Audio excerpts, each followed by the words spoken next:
जळगाव जिल्ह्यामध्ये banana pilot cluster प्रकल्पाला केंद्राची मंजुरी। केंद्रीय राज्यमंत्री रक्षा खडसे यांची पत्रकार परिषदेत माहिती। पंतप्रधान मोदींना कुवेतचा सर्वोच्च नागरी पुरस्कार। कुवेतचे अमीर शेख मेशल अल अहमद यांच्याकडनं the Order of Mubarak the Great पुरस्कार पंतप्रधान मोदींना प्रदान।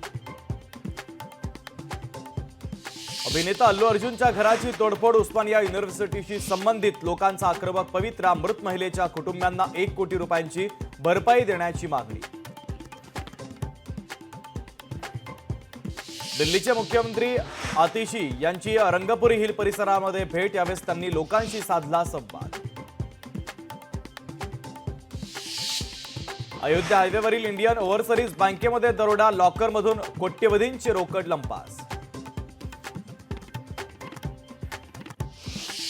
नरेंद्र मोदींची LIC विमा सखी योजना 2025 ही महिलांना सक्षम करण्यास मदत करेल। केंद्रीय मंत्री पीयूष गोयलांचं वक्तव्य। अरविंद केजरीवाल यांनी नेहमीच महिला आणि वृद्धांसाठी योजना आणल्या आहेत। आपच्या नेत्या प्रियंका कक्कर यांचं वक्तव्य। शरद पवारांनी आम्हाला काम करण्याची संधी दिली नाही, परंतु फडणवीसांनी मंत्रिपदाची संधी दिली। शिवेंद्रसिंह राजे भोसलेंची लोकशाही मराठीला प्रतिक्रिया। बीडच्या घटनेमध्ये मुख्यमंत्री देवेंद्र फडणवीस संतोष देशमुख कुटुंबियांना न्याय देतील। भाजपचे ग्रामविकास मंत्री जयकुमार गोरे यांनी व्यक्त केला विश्वास। उपमुख्यमंत्री एकनाथ शिंदेंचा सातारा दौरा। खातेवाटप जाहीर झाल्यानंतर शिंदे मूळ गावी। अरविंद केजरीवाल यांनी दिल्लीतील जनतेची फसवणूक थांबवावी। भाजप खासदार बनसुरी स्वराज यांचं वक्तव्य।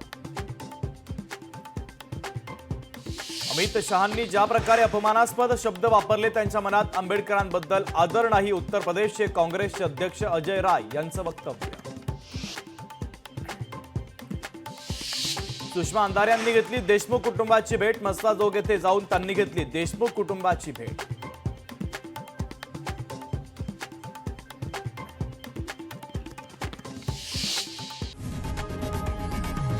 लोकशाही मराठी ऐका, पहा, जागरूक रहा।